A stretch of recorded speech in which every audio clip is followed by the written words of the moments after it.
Halo semuanya, selamat datang di Comic Universe. Kali ini saya akan membahas manhwa baru yang berjudul Reinkarnasi Demonic God. Cerita dimulai dengan sebuah pemandangan pada sebuah peperangan. Awalnya itu menampilkan banyak bendera yang sudah usang dan terlihat ada satu orang yang berdiri di antara para mayat yang berserakan di sana. Di hadapan orang itu masih ada sekelompok orang yang berdiri bersamaan. Satu orang di hadapan mereka kemudian mencabut pedangnya dari mayat yang baru saja dia bunuh dan membersihkan darahnya. Sementara orang-orang dari kelompok itu menganggap jika si pembunuh sudah kelelahan, mereka adalah kepala Shaolin, Hyeon Jin Cheon, lalu ada ketua sekte Monhua, Jang Guan, dan satu lagi adalah kepala klan Namgung, Namgung Hwan. Namgung Hwan mengatakan kepada mereka semua bahwa mereka harus membunuh orang itu. Yang harus mereka bunuh adalah MC kita dalam cerita kali ini. Ketika mereka bertiga sedang bersiap untuk membunuhnya, MC kita masih berdiri di sana. Dia mengatakan akan menghabisi mereka bertiga.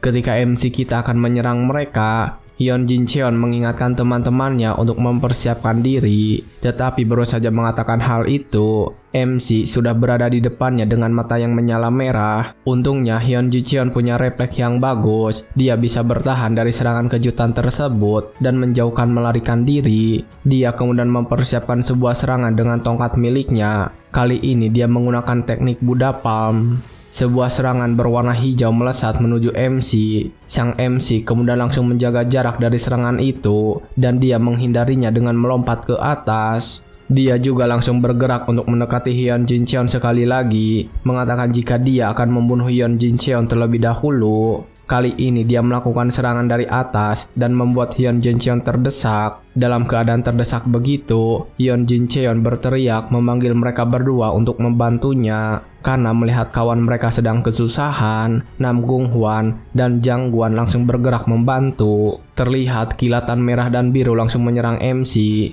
Tetapi meskipun mereka bertiga sudah bekerja sama, MC masih bisa bergerak dengan bebas dan menghindari serangan-serangan yang datang. Terlihat pertarungan mereka semakin sengit dengan ledakan di sini dan di sana. Kemudian setelah berjalan beberapa saat, Jang Guan dan Namgung Hwan menggunakan teknik andalan bersama-sama, Plumbo Somples dan 10,000 Thunder Return as One. Mereka mengeluarkan teknik itu dengan kekuatan yang sangat besar, dengan niat langsung membunuh MC. Kali ini MC langsung terkena oleh dua serangan yang datang bersamaan. Dia akhirnya memuntahkan darah yang cukup banyak. Tak hanya sampai di situ, Hyeon Jin Cheon yang melihatnya sedang terluka langsung memberikan sebuah serangan juga. Dia berkata semoga MC bisa terakhir kembali di surga. Tetapi ketika melancarkan serangan kuat tersebut, sang MC berhasil menghindarinya dengan melompat ke atas. Sang MC mulai berputar-putar di atas sana dengan dikelilingi energi gelap di sekitarnya. Dan setelah cukup mengumpulkan energi, MC tiba-tiba mengeluarkan tangan.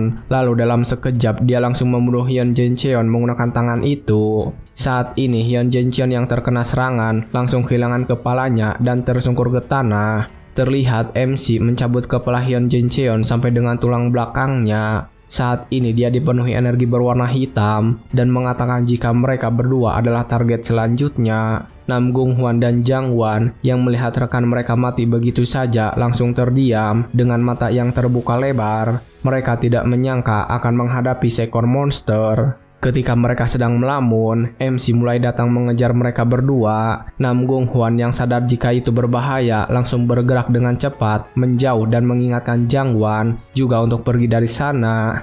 Tetapi ketika dia mengingatkan itu, saat ini MC sudah sampai dan menyerang Jang Guan. Inilah MC kita, sang demonic god, Jeon Cheon. Terlihat Jeon Cheon dipenuhi dengan energi berwarna hitam dengan mata yang menyala merah. Untuk membunuh Jeon Cheon, pria yang telah menenggelamkan Central Pain dalam darah, para elit dari 9 sekte besar menyatukan kekuatan. Tetapi melawan kekuatan yang dipuji sebagai yang terkuat di bawah langit, aliansi pun terdorong hingga ambang kehancuran.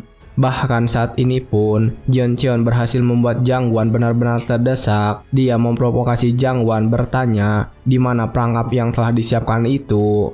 Jiang Guan yang benar-benar sudah tersudut kemudian langsung mengeluarkan jurusnya. Kali ini dia menggunakan Endless Plum Blossom Rain. Dan ketika menggunakan jurus itu, sebuah pohon plum langsung mekar di sana. Lalu pohon itu langsung mencoba untuk menangkap Jion Cheon saat itu juga. Jion Cheon yang melihatnya kemudian berhenti bergerak dan memegang pedangnya dengan sangat kuat. Saat itu dia mulai mengingat kenangannya ketika bersama seorang gadis dan dua anak kecil. Dan karena mengingat tentang mereka, Jion Cheon kembali mendapatkan kekuatan. Dia berkata jika dia belum boleh mati saat ini. Kali ini, Jion Cheon langsung menggunakan jurus Namgung Sword Art bentuk kelima, Black Dragon Demon Slaying Slash. Dengan menggunakan jurus itu sekuat tenaga, Jion Cheon berhasil menghancurkan pohon plum dan sekaligus membunuh Jiang Guan saat itu juga. Tetapi ketika selesai membunuh Jiang Guan, tiba-tiba ada sebuah jurus yang menyerang. Ternyata itu adalah jurus Super Regen Without Hand Range, jurus yang dikeluarkan oleh Namgung Huang. Saat ini Jion Cheon terkena jurus itu tanpa bisa menghindar. Dia langsung mengutuk Namgung Huang karena jurus itu terasa sangat sakit. Dan ketika sedang terkena jurus itu, Jion Cheon kembali mengingat orang-orang yang dia sayang. Namun dalam ingatannya kali ini, orang-orang itu terlihat berlumuran darah dengan luka di sekujur tubuh. Dia langsung berteriak jika serangan kali ini tidak ada apa-apanya dan kembali mendapatkan kekuatan. Sehingga membuat Namgung Huang sangat terkejut. Ketika dia sedang terkejut, Jion Cheon menggunakan kesempatan itu untuk mengeluarkan serangan yang hebat. Serangan itu berhasil melukai Namgung Huang dan memotong kelima jarinya. Namgung Huang sendiri langsung menjaga jarak dari sana setelah mendapatkan luka yang cukup bahaya. Dia juga mengutuk Jion Cheon ketika terluka karena serangan ini. Jion Cheon, dasar bajingan sekte demonik. Kemudian setelah mendarat di tempat yang cukup aman, Namgung Huang langsung berhenti dan memegang pedangnya. Dia kemudian menggunakan jurusnya lagi untuk bergerak dengan sangat cepat. Dia langsung bergerak mengitari Jion Cheon untuk melancarkan serangan dadakan. Dan ketika sudah berhasil berada di belakang Jion Cheon, Namgung Huang langsung mengeluarkan kekuatannya dalam serangan kali ini untuk membunuh Jion Cheon. Karena pergerakan yang sangat cepat, Namgung Huang berhasil menusuk jantung Jion Cheon dari belakang. Dia juga meneriaki Jion Cheon saat melakukan itu. Mati sana, kehidupan menyedihkanmu akan berakhir di sini. Jion Cheon saat itu menggertakkan kedua giginya dan ia tiba-tiba sangat mengingat semua kenangannya. Kenangan itu juga semakin terlihat jelas. Dia melihat orang-orang yang dia sayang sekali lagi. Jion Cheon lalu mengatakan jika semuanya akan berakhir di sini. Dia lalu berteriak dengan sangat keras dan menusuk jantungnya sendiri, mengatakan jika takdir terkutuk ini berakhir di sini. Ketika dia menusuk jantungnya itu, Jion Cheon juga berhasil menusuk Namgung Huang yang berada di belakangnya sehingga terluka. Namgung Huang yang terluka langsung melepaskan pedangnya dan mendorong Jion Cheon untuk menjauh darinya. Tetapi ketika dia sedang melakukan itu, Jion Cheon tidak menyerah. Dia langsung menggenggam pedangnya dengan kuat dan berhasil menebas kepala Namgung Huang saat itu juga. Musuh terakhir Jion Cheon berhasil dia kalahkan. Sementara itu saat ini, Namgung Huang sendiri masih sadar sebelum benar-benar mati. Dia benar-benar memiliki pertanyaan besar. Kenapa setelah menusuk jantung Jion Cheon, dia masih hidup? Apa Jion Cheon sudah benar-benar telah melampaui batasan manusia? Begitulah pertanyaan terakhir yang dia miliki. Hingga akhirnya dia menutup mata dan melihat Jion Cheon yang masih berdiri di sana. Akhirnya 9 sekte besar hancur tak tersisa setelah Jion Cheon membunuh Namgung Huang. Terlihat saat ini banyak mayat yang berserakan di tempat itu. Saat ini Jion Cheon sedang berdiri dengan lubang di jantungnya dan pedang yang berlumuran darah. Saat itu dia memanggil orang-orang yang dia sayang. Yonhwa, Seok Ah, Yong Ah, apakah ini cukup? Ketika dia mempertanyakan hal itu, dia tiba-tiba teringat dengan masa lalu. Dia ingat ketika sedang ribut dengan anak kecil di kampung, ada seseorang yang menariknya dan mengangkatnya dengan satu tangan. Jion Cheon bertanya apakah ini kilasan balik hidupnya sebelum dia mati. Dia juga merasa sudah lama sekali sejak melihat wajah muda masternya. Terlihat dalam kenangan itu, dia sedang berlatih dengan masternya yang tiba-tiba memungutnya. Perjalanan Jion Cheon dalam dunia murim dimulai dari sini. Dimulai dengan bertarung setiap hari demi bisa bertahan hidup. Masa-masa kehidupan yang dia lewati dengan pedang di tangan, tanpa rumah untuk kembali. Agar bisa hidup hari ini, seseorang harus mati. Siklus hampa dari pembunuhan tanpa sebab. Jian-Chon bertanya-tanya apakah kehidupan seperti itu bisa memiliki makna. Dia bertanya apakah kehidupan bisa berlalu secepat ini.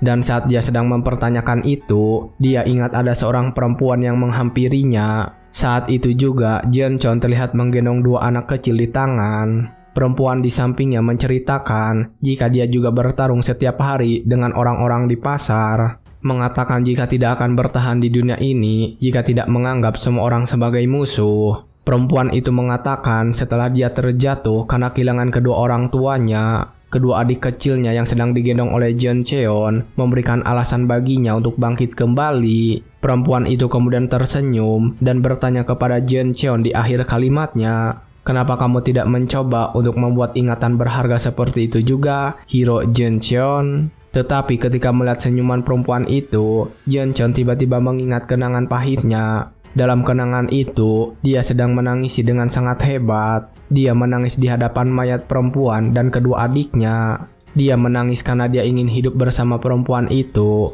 Karena bagi Jian-Cheon, perempuan itu telah menjadi alasannya untuk hidup. Alasan bagi seseorang yang hanya tahu caranya membunuh. Jian-Cheon kembali mengangkat pedangnya untuk balas dendam. Kehidupan yang hanyut tanpa rumah, dia bertanya-tanya di mana letak tujuan hidupnya. Tetapi ketika mengingat lagi semua kenangan buruk tentang balas dendam itu, Jian-Chon tiba-tiba kembali teringat dengan senyuman Yeonhwa yang selama ini jadi alasan hidupnya. Dia kembali ke masa kini dan menangis hebat ketika mengingat senyuman orang yang dia sayang.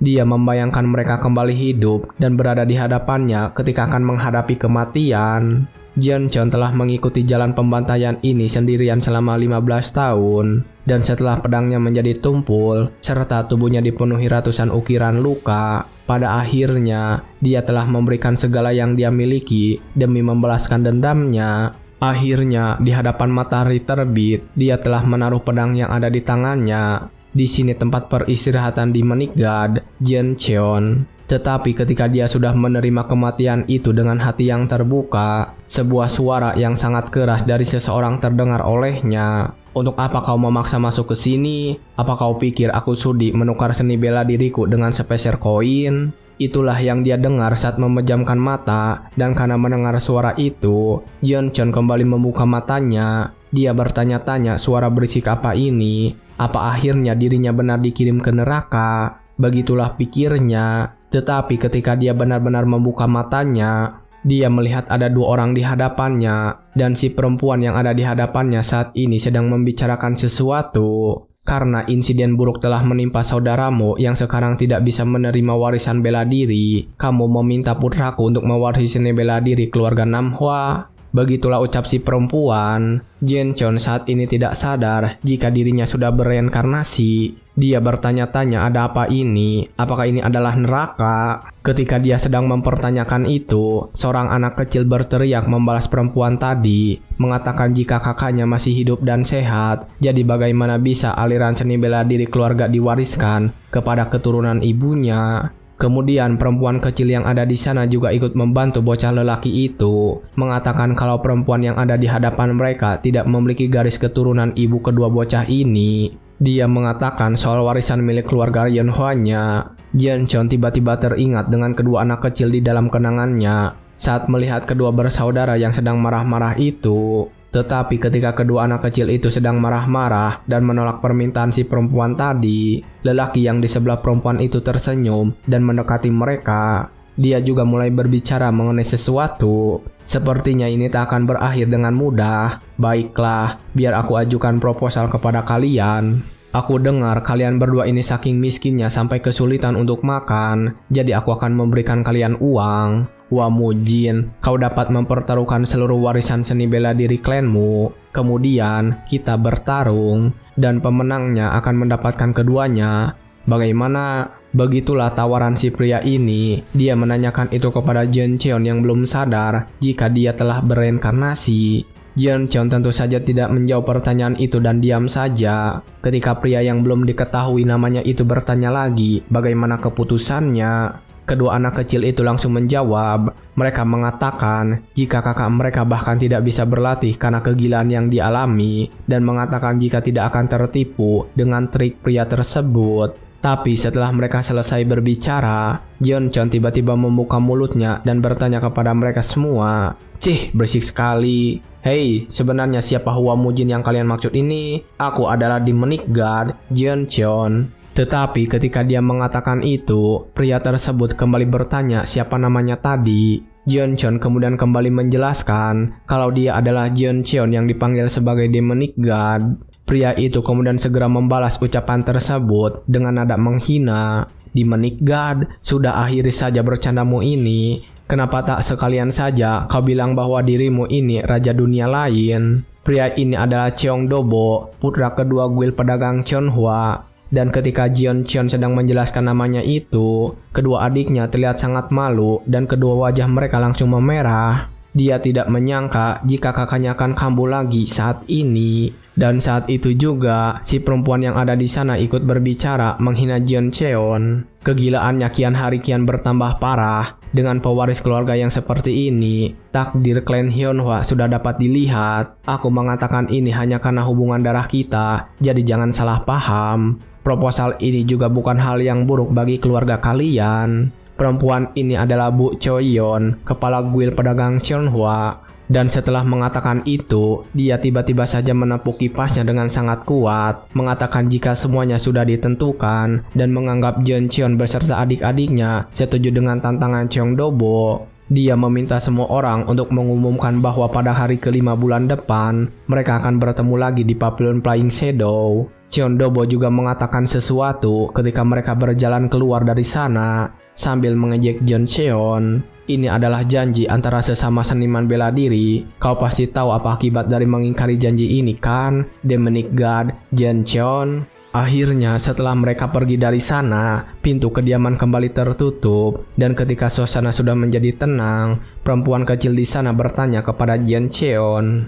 Mereka main mengambil keputusan begitu saja. Apa yang akan kamu lakukan? Kamu bahkan belum pernah mengayunkan pedang dengan benar sebelumnya. Jeoncheon kemudian bertanya kepada mereka apakah itu benar. Kedua anak kecil itu menganggukkan kepalanya bersamaan. Jeoncheon tidak percaya ketika anak kecil itu mengejeknya. Dia mengatakan kalau ini adalah hal yang lucu. Dia mencoba mengumpulkan kekuatannya saat itu juga dengan penuh percaya diri. Tapi setelah beberapa saat mencoba, dia tidak bisa mengeluarkan apa-apa. Kedua adiknya juga terlihat lelah melihat kelakuan kakak mereka. Setelah mengetahui tidak ada yang keluar sedikit pun setelah berusaha dengan keras, Jeoncheon saat itu langsung berteriak mempertanyakan dirinya sendiri. Apa-apaan ini? Aku tidak punya energi dalam sama sekali. Dan apa-apaan tubuh lemah ini? Tulang-tulangnya begitu rapuh. Apakah tubuh ini benar bisa mengangkat pedang? Omong kosong apa ini? Ketika dia sedang memarahi dirinya sendiri dan mengatakan semua kelemahan pada tubuh itu, adik perempuannya langsung menangis dan berteriak meminta kakaknya untuk berhenti. Dia lalu mendekat dan berbicara mengenai sesuatu. Kakak, aku mohon sadarlah. Meskipun kamu sedang gila saat ini, orang mana yang akan tinggal diam setelah mendengar itu selain orang idiot yang bodoh? Ketika adik perempuannya mengatakan hal seperti itu, saudara laki-lakinya menghentikan, meminta anak perempuan itu untuk segera meminta maaf kepada Jeoncheon. Namun anak perempuan itu langsung menolak mengatakan dia tidak mau melakukan itu. Dia kemudian malah menangis hebat. Dia juga langsung berteriak, "Semua ini salah kamu, orang tua kita sampai mati." Jeoncheon yang mendengar itu hanya diam saja menutup mulutnya. Sementara anak perempuan tersebut langsung berlari meninggalkan tempat itu. Kemudian saudara laki-laki yang masih tinggal di sana langsung berbicara memberitahu Jeoncheon. Kakak mungkin tidak ingat karena ini terjadi begitu sering. Tolong maklumi dia. Kalau begitu aku pamit dulu. Anak kecil tersebut kemudian langsung pergi meninggalkan Jeoncheon juga. Jeoncheon yang tinggal sendirian di sana kemudian berpikir jika kedua anak kecil itu juga memperlakukannya selayaknya orang gila dan merasa semua ini sangat aneh. Ketika sore hari tiba, Jeoncheon saat ini sedang berdiri di depan sebuah tugu. Saat itu dia ingat jika dengan jelas dia sudah memenggal kepala klan Namgung. Dia juga ingat kalau jantungnya ditusuk. Rasa sesak mengerikan itu masih terasa begitu jelas. Jeoncheon juga merasa sudah membalaskan dendam Hyunhwa beserta adik-adiknya dan menutup matanya dengan tenang. Sambil bercermin di depan monumen batu yang berkilau itu, dia bertanya-tanya kenapa juga berakhir di tubuh orang lemah ini. Jeoncheon kemudian langsung berlutut dan memegangi kepalanya, bertanya-tanya bagaimana mungkin ini bisa terjadi. Dia juga penasaran siapa kedua anak yang mirip dengan Seok Ah dan Yeon Ah, yang mereka maksud adalah kedua adiknya Yeonhwa. Saat dia sedang bertanya-tanya dirinya yang dikatakan gila oleh orang-orang, seorang pelayan berlari memanggilnya. Pelayan itu mengatakan jika sangat khawatir dengan keadaannya yang sedang sangat rapuh itu. Dan setelah pelayan itu sampai, Jeoncheon bertanya kepadanya,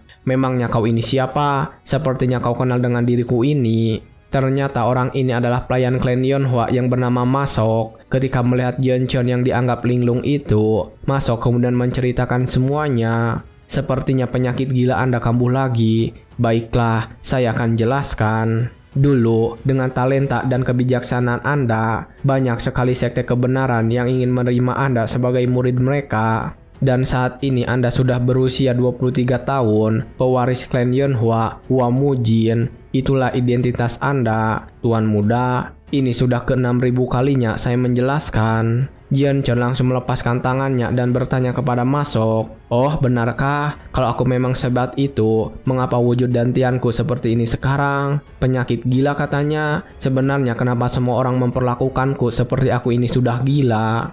Masok kemudian menjelaskan sekali lagi, mengatakan jika ini adalah akibat dari 17 tahun yang lalu. Dalam ceritanya, saat itu Hwa Mujin dan Cheongdobo sedang berdua saja. Mereka mengatakan pertarungan yang adil tanpa menggunakan energi dalam. Hwa Mujin yang masih berumur 6 tahun memberikan hormat, mengatakan ingin berduel hari ini dengan Cheongdobo. Cheongdobo sendiri saat itu berusia 9 tahun. Dia menerima tantangan itu dan setuju tanpa menggunakan energi dalam. Mereka berdua akhirnya langsung memulai pertarungan tersebut. Terlihat meskipun tanpa menggunakan tenaga dalam, mereka bertarung dengan sengit sampai membuat tanah retak. Masih tidak jelas siapa yang mengajukan duel ini duluan. Tapi sekali lagi para tetua sedang pergi, kedua tuan muda berkelahi. Dalam duel itu mereka terlihat seimbang. Mereka juga terlihat menikmati duel mereka. Hwa Mujin saat itu mengakui jika Cheongdobo memang hebat karena bisa menghindari semua serangannya. Tetapi setelah beberapa pukulan mereka beradu, Cheongdobo tiba-tiba berhenti. Dan saat itu, Hwa Mujin terlihat terkejut. Dia bertanya kenapa Cheongdobo menunjukkan wajah seperti itu. Ternyata Cheongdobo berniat curang dalam pertarungan ini. Dia tiba-tiba mengepalkan tangannya yang penuh dengan tenaga dalam, mengatakan jika Hwa Mujin adalah orang bodoh. Cheongdobo juga langsung menyerangnya dengan cepat menggunakan tenaga dalam. Dan itu tepat mengenai Hwa Mujin yang langsung terlempar sangat keras. Hwa Mujin yang terluka dan mengeluarkan darah itu kemudian bertanya, "Saudara Dobo, bukankah ini seharusnya pertarungan tanpa tenaga dalam? Kenapa kau menggunakan Seven One Piece?" Cheongdobo saat itu terlihat sangat sombong. Dia bahkan menjawab pertanyaan itu dengan angkuh. "Bahkan sampai detik ini, kau masih memanggilku saudara? Seperti yang bisa kau lihat, ini adalah Seven One Piece dari Sekte Gongdong. Bahkan satu pukulan saja dapat meninggalkan bekas berkelanjutan, begitulah kata orang-orang." Dan ketika sedang membicarakan semua itu, Cheongdobo sudah kembali ingin menggunakan Seven One Piece. Dia mengumpulkan tenaga dalam lagi di dalam tinjunya. Dia mengatakan kalau minggu lalu sudah mencobanya kepada murid yang bicara seenaknya. Dan sampai saat ini nyawanya masih sekarat. Dia penasaran bagaimana jika Hwa Mujin yang menerima pukulan ini. Cheongdobo kemudian langsung kembali menghajar Hwa Mujin menggunakan jurus itu dan bahkan tidak berhenti. Begitulah cerita menurut Masok, dan setelah mendengar cerita itu, Hwa Mujin akhirnya sadar kenapa dia diperlakukan seperti orang gila. Karena jika ini adalah hasil dari Seven One Piece, semuanya masuk akal. Hwa Mujin kemudian teringat lagi ketika Cheongdobo mencoba menantangnya saat ini. Dia bertanya-tanya kenapa orang yang telah merusak Dantian dan membuatnya gila tanpa rasa malu menantangnya berduel. Hwa Mujin kemudian bertanya kepada Masok, hukuman apa yang diberikan kepada Cheongdobo bajingan itu setelah membuatnya dalam kondisi seperti ini. Masok kemudian menjelaskannya kepada Hwa Mujin. Hukumannya diputuskan oleh kepala klan saat itu. Meskipun Tuan Muda Cheon dulunya adalah keponakan kepala klan, dia juga adalah pewaris dari guild pedagang Cheonghwa, salah satu guild terbaik di Central Plain. Jadi dia hanya diberikan hukuman teguran yang panjang. Mendengar hukuman yang diberikan, Hua Mujin atau Jian Cheon terlihat sangat kesal dengan keputusan ayahnya itu. Putranya menjadi disabilitas akibat Seven One Piece dan dia hanya menghukum pelakunya dengan teguran. Sungguh keluarga yang menyedihkan, dan di mana kedua orang tuaku saat ini? Ketika Hua Mujin menanyakan keberadaan mereka, Masok langsung terlihat sedih dan menundukkan kepalanya. Dia kemudian membawa Hua Mujin untuk menemui mereka. Namun tanpa diduga, ternyata Masok membawa Hua Mujin menuju suatu ruangan yang sepi. Dan terlihat di sana banyak lilin yang menyala serta dua batu nisan yang bertuliskan nama kedua orang tua Hua Mujin. Hua Mujin terdiam ketika mengetahui jika kedua orang tuanya sudah meninggal. Masok kemudian menjelaskannya sekali lagi kenapa mereka berdua meninggal. Penyakit gila Anda kian hari hanya kian memburuk. Kepala keluarga tertelan hutang. Kita lagi bersusah payah untuk menyembuhkan Anda. 9 tahun lalu, penyakit Nyonya juga memburuk. Tak lama beliau pun meninggal. Lalu 3 tahun kemudian terbebani oleh hutang. Kepala klan juga meninggal. Ketika mendengar semua cerita itu, Hua Mujin langsung teringat dengan kenangan dari tubuhnya sebelumnya. Saat itu dia sedang bersama kedua adiknya memandangi batu nisan kedua orang tuanya. Sementara di belakang mereka, orang-orang yang menghadiri pemakaman itu cuma membicarakan Hua Mujin. Mereka mengatakan kalau ini adalah perbuatan Hua Mujin yang gila yang telah menyiksa kedua orang tuanya hingga mati. Putra yang telah menelan kedua orang tuanya, menyiksakan adiknya untuk tersiksa seumur hidup. Mereka juga mengatakan jika reputasi klan Yonhua berakhir sampai di sini. Dan setelah mengatakan itu, semua orang langsung pergi meninggalkan ruangan pemakaman tersebut. Masok kemudian menjelaskan sekali lagi jika sekarang hanya tersisa semua hutang dari usaha mereka untuk mengobati Hua Mujin. Dua pelayan setia dan lusinan warrior di bawah kepemimpinan Hua Mujin. Masok juga mengatakan yang tersisa paling akhir adalah kedua adiknya yang malang, Tuan Muda Hua Dojin dan Nyonya Muda Hua Seon. Setelah mendengar kebenaran cerita itu, Hua Mujin langsung menyadari keadaannya yang menyedihkan saat ini. Keluarga yang hancur akibat satu penyakit, dan dia juga sadar kenapa Hua Soyeon terlihat begitu tantrum seperti tadi. Singkat cerita, malam hari pun poek, dan Hua Mujin sedang duduk sendirian di kamar. Saat ini dia sudah mempelajari sesuatu dari buku sejarah yang ada di kamar Hua Mujin. Dulu sewaktu dia masih menjadi Demonic God Jian Cheon. Setelah pertarungannya dengan 9 sekte, Jian Cheon sungguh telah mati, dan 30 tahun semenjak kejadian itu sudah berlalu. Jian Cheon juga merasa jika dunia ini terasa sangat asli kalau dianggap sebagai mimpi, dan sadar jika ini adalah kenyataannya sekarang. Dia sadar jika dia bukanlah orang gila yang tidak tahu apa-apa, dan telah mengambil alih tubuh dari putra sulung klan Yonhua, Hua Mujin. Jian Cheon juga sadar jika semua yang harus dia bunuh untuk balas dendam sudah mati, menganggap hidup ini sebagai kehidupan tanpa penyesalan. Dan ketika dia sedang membaca buku itu, tiba-tiba saja dia melihat kedua surat dari kedua adiknya yang berdoa untuk kesembuhan Hua Mujin. Dia sadar kalau di kehidupan ini dia memiliki kedua adik yang memiliki kisah yang tragis seperti mereka yang dulu Jian Cheon kenal. Dia sadar jika sekarang harus hidup di dalam tubuh ini dan sebaiknya membantu kedua anak itu untuk sementara waktu.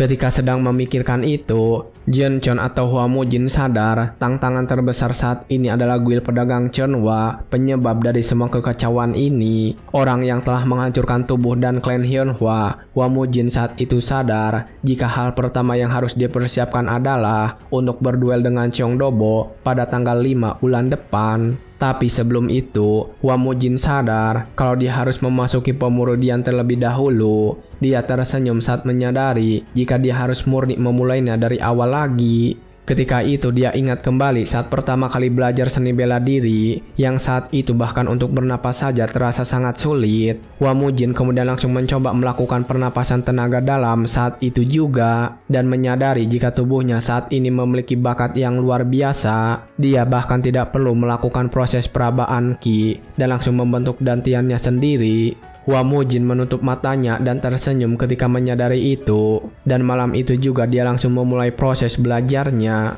Tetapi ketika sedang melakukan itu, tiba-tiba saja sebuah ledakan besar terjadi di kamar, dan itu membuat semua orang terkejut. Masok dan dua orang lainnya langsung bergegas untuk melihat keadaan Hua Mujin. Ketika mereka sampai di sana, mereka terkejut melihat Hua Mujin yang sudah tergeletak di lantai. Salah satu dari mereka tiba-tiba saja bergegas masuk dan bersyukur ketika mengetahui tuan muda mereka sudah tewas. Tapi ketika mencoba merasakan denyut nadinya, orang itu terlihat kecewa karena menyadari Hua Mujin masih hidup dengan denyut nadi yang jauh lebih kuat dari biasanya. Dia tiba-tiba mengeluhkan kenapa tuan muda mereka tidak mati saja dan malah menjadi lebih sehat. Hua Mujin yang mendengar itu kemudian langsung menangkap tangan orang yang sedang memeriksanya dan langsung protes. "Dasar Pak Tua bodoh, apa-apaan tubuh ini? Membuat gantian saja susahnya setengah mati." Tetapi ketika dia menanyakan hal itu, orang tua itu tidak menjawab. Dan karena melihatnya begitu, Hua Mujin kembali bertanya dengan nada lebih keras, "Apa kau tak dengar?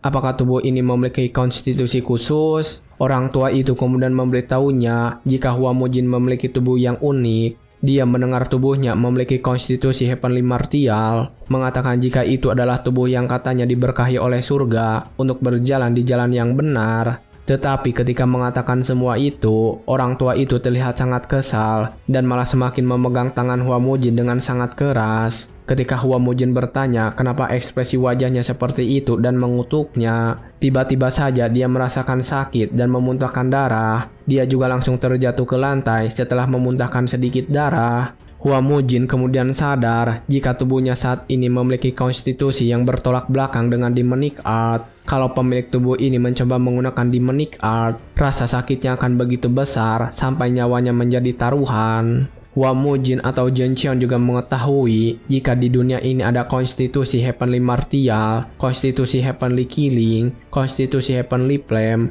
bahkan konstitusi heavenly long feet. Saat ini dia sedang tertidur di lantai, melihat orang-orang di hadapannya mencoba membuatnya tetap sadar. Namun dia saat ini sedang kesal karena memiliki konstitusi heavenly martial. Hua Mujin saat ini panik karena duelnya dilaksanakan bulan depan, merasa jika situasi saat ini sangat buruk. Ketika kesadarannya masih ada, Hua Mujin bertanya kepada Masok, siapa kedua orang tua yang ada di sana itu. Masok kemudian memberitahunya jika mereka adalah kepala pelayan klan Yonhua, Do Baixin, dan tetua Jo Huangbong. Ketika Masok sedang memperkenalkan mereka, saat ini mereka berdua sedang saling menenangkan mempersiapkan kematian Hua Mujin. Hua Mujin yang mendengar itu merasa kesal karena mereka malah biasa-biasa saja ketika melihat dirinya pingsan. Dia sangat kesal terutama kepada Jo Huangbo. Dan ketika dia semakin merasa kelelahan dengan urat-urat yang terlihat di tangannya, Masok semakin panik dan berteriak dengan keras, "Tuan muda, tolong jangan mati seperti ini." Di langit yang penuh bintang malam itu, Hua Mujin malah semakin kesal karena melihat tingkah orang-orang yang memperlakukannya seperti itu. Singkat cerita, 3 hari berlalu dan saat itu hujan sedang turun. Masok saat ini sedang mencoba untuk memperingatkan Hua Mujin. Dia bertanya apakah kondisinya baik-baik saja karena selama 3 hari penuh Hua Mujin hanya berbaring dan tidak bisa bangun. Masok meminta Hua Mujin untuk menunggu dan tidak melakukan apapun. Hua Mujin yang mendengar itu merasa kesal. Karena mendapatkan tubuh yang sangat lemah, dia sadar jika begini terus sebelum berduel saja dia sudah pasti mati. Saat itu dia langsung meminta Masok untuk berhenti bicara. Dia mengatakan ada hal yang lebih penting dan membutuhkan pedang untuk berduel. Hua Mujin yang dipenuhi perban di sekujur tubuhnya itu langsung memerintahkan Masok untuk mengambil beberapa pedang sekarang juga. Tapi ketika dia memerintahkan hal itu, Masok tiba-tiba mengatakan sesuatu yang menyedihkan. Saat ini kita seharusnya khawatir soal dengan apa yang bisa kita makan besok, dapat uang dari mana kita sampai bisa membeli pedang. Mendengar pernyataan Masok, Hua Mujin kembali bertanya apa memang sudah tidak ada uang sama sekali di keluarga sialan ini. Masok terlihat cemas ketika mendengar pertanyaan itu. Dia kemudian memberitahu kalau saat ini mereka sedang meminjam uang dari sindikat pinjaman. Dan karena suku bunga yang terlalu tinggi, utang mereka menjadi membunuh. Ketika sedang memberitahukan berita buruk itu, petir menyambar dengan hebat, memperburuk suasana hati Hua Mujin. Dia merasa telah hidup di keluarga yang sangat kacau balau, dan dia berpikir untuk menyelesaikan masalah uang terlebih dahulu. Dan setelah memutuskan itu, Hua Mujin tiba-tiba mendekati Masok dan memujuknya. Dia menyarankan untuk menambahkan hutangnya lagi, karena mereka sudah punya hutang yang sangat banyak juga. Masok yang mendengar itu terkejut, karena menyadari kalau Hua Mujin berencana untuk meminjam uang lagi. Hua Mujin kemudian meminta Masok untuk diam dan menuliskan surat untuk kedua tetua lalu mengirimkannya kepada mereka. Hua Mujin meminta Masok untuk mengatakan kepada mereka jika dia akan jalan-jalan. Dia mengatakan itu dengan mengambil sebuah kertas dan tersenyum di wajahnya.